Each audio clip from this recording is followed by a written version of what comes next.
Thanks, Curlock. And I think the other question is grouped with it. So it's a few questions down in my name as well. I think they're both grouped. Are they grouped? They are, yeah. Yeah. Thanks, Okay. Curlock. Yeah. So, as the Minister well knows, there are now over 3,200 children living in hotel rooms, hubs, B&Bs, domestic violence, refuges, and other unsuitable and cramped accommodation. You committed, Minister, and your government to ending the use of hotel rooms and that type of accommodation for accommodating homeless families by the 1st of July 2017. That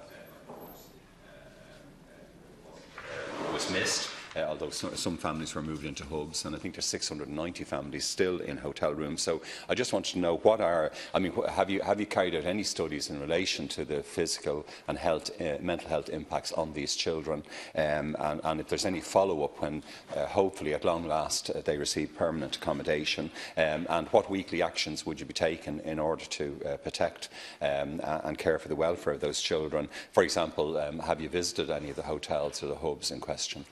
Thanks, Curlock. Okay, thank you, Deputy, for that excellent questions. I think you're aware that I am committed to helping children and families as part of the whole-of-government response to the problem of homelessness, and that I do believe that living in emergency accommodations such as hotels and B&Bs impacts negatively on the health of children and their families. Living in very confined spaces gives rise to a lot of stress. Children have no facilities to do their homework. Parents have spoken about the difficulty to me in toilet training toddlers.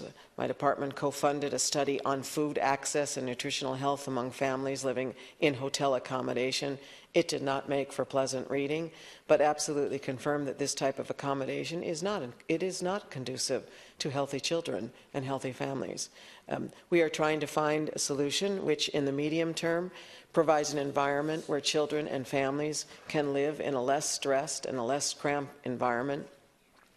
This is why the Minister for Housing has accelerated the provision of family hubs, and I have visited some of these myself, both purpose-built and an existing building. Importantly, they provide space for children to play. The hubs also provide a better setting for supports such as homework clubs, meeting with support workers, and activities that are organized for both children and parents. They are not a long-term solution, but in my opinion, and from what families have told me, the hubs are a big improvement on hotels and B&Bs. There are currently 11 hubs in operation. 10 of these are in Dublin and 1 is in Limerick. Between them, they provide just over 300 units of family accommodation. 4 new hubs will be delivered before the end of the year. These will provide over 100 additional units of family accommodation in Dublin. 2 further new hubs will be delivered in Limerick before the end of the year, providing 34 units of family accommodation. And early next year, there will be over 55 further units of family accommodation in Dublin, with the opening of 2 new hubs. In addition, there will be a 19-unit family hub opening in Cork early in the new year, and there is a proposal in planning for a hub in Galway. In my own department, I've introduced free childcare for the children of families experiencing homelessness. Some families are already eligible under existing schemes. I'm happy to say that the families of an additional 154 children are availing of this. It also provides a daily meal for the child. This was introduced as a direct response to a request from the homeless agencies to do this. It was a response to the needs of the child and also to the needs of the parents. In addition, I asked TUSLA to fund the provision of child support workers for one of the homeless agencies, which they've done. They've also appointed a homeless liaison officer who works with all the other agencies and providers helping homeless families. And TUSLA, as we've discussed earlier, also has responsibility for the school completion program. This provides supports for children at risk of not reaching their potential in the educational system, and it does this through initiatives such as after-school supports, homework clubs, mentoring programs, therapeutic interventions, breakfast clubs.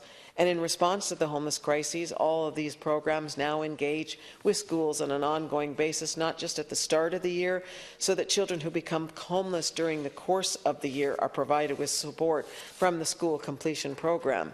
TUSLA and the Dublin Regional Homeless Executive, at my request, are also supporting an initiative to support women who are pregnant and homeless or at risk of homelessness, and that TUSLA is providing for the recruitment of support workers for this service. So our children and their families, they need permanent homes. That's the goal of the government. In the meantime, I will continue to support measures to help these children and their families, both within my area of responsibility and also with my colleagues in other departments.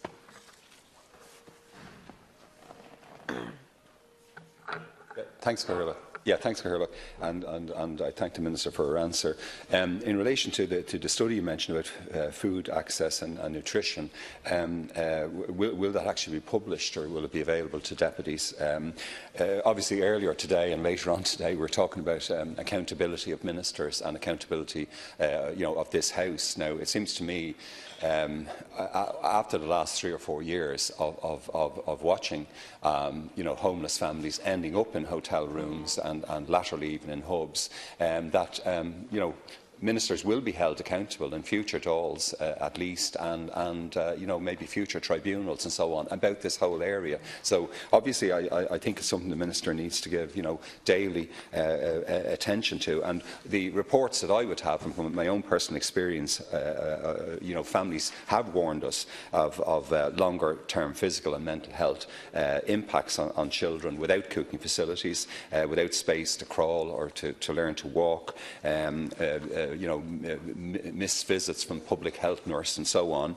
When you look at how inappropriate these locations are, particularly the hotel room situation, and when you get calls, as I know we all do, from desperate mothers and couples, who realise that their child is in actual fact really suffering day in, day out because of these conditions, it does bring it home to us, all those heartbreaking stories. So, just briefly in relation to Hubs, Minister, of course, I know you've probably looked at the excellent study by Dr. Rory Hearn and Dr. Mary Murphy. Now, they, in relation to the operation of hubs for housing homeless families, and I mean, the clear indication of that report is that the very maximum period a family should be in a hub as well, it should be 3 months.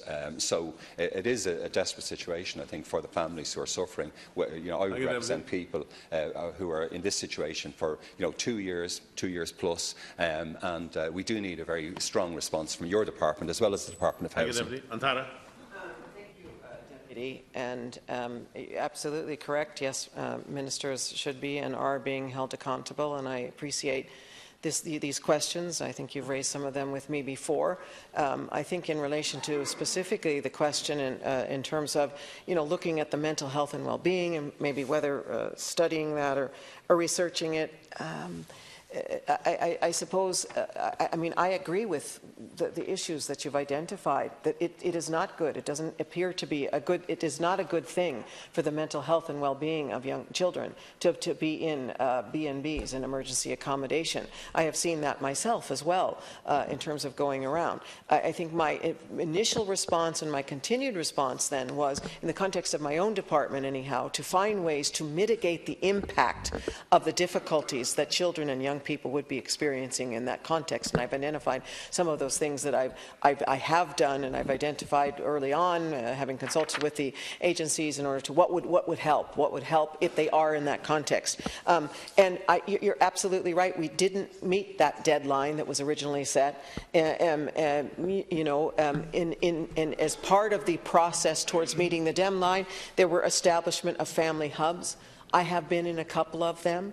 I think that they are mitigating. I think they are providing, because I've heard what the people who are there who say to me, they're providing a very different way of ensuring supports for families to ultimately find a secure accommodation and housing solution for them. Not just the place, but as far as I see it, I mean, one of the things I said in terms of when I was in the Tallow one is that, they no longer have the responsibility of self-accommodation. They're self-accommodating. They have supports in order to find their solutions, a housing solution for them. Final. We have 58 seconds left. we're a few days into the international campaign, 16 days of opposing violence against women, and I noticed that two outstanding organisations in my own constituency in DBN, Evenus and Sunnis, they both complained about aspects, particularly of the Department of Housing's guidelines in relation to families who are fleeing domestic violence, that they feel in some of the guidelines barriers are actually erected where a mother and children are fleeing to safety or are finding at the end of a period of time in a refuge that there is absolutely no accommodation but maybe to return to the abusive home setting. And I just wanted to ask you in relation to that, and TUSLA obviously, which is your area of responsibility, what's the reason for service providers not linking into the homeless pass management system, which is the interface between your department and the Department of Housing in relation to this, and whether or not your department and TUSLA has any input into the Department of Housing's guidelines? Thank you, Deputy. 30 seconds, Minister. We're out of time already. Okay, I think those are excellent questions, and I'll certainly investigate them. I don't know that I have exactly specific answers for you, but my understanding is, because I've asked for it, is that TUSLA is working closely, particularly, as I've already indicated, the Dublin Regional Homeless Executive, specifically in relation to women, both those who are women who are pregnant, but also women who are at risk or experiencing domestic violence. And we've identified, I think, some potential solutions for that, but I will certainly raise the issues that you've raised with me in terms of TUSLA and working with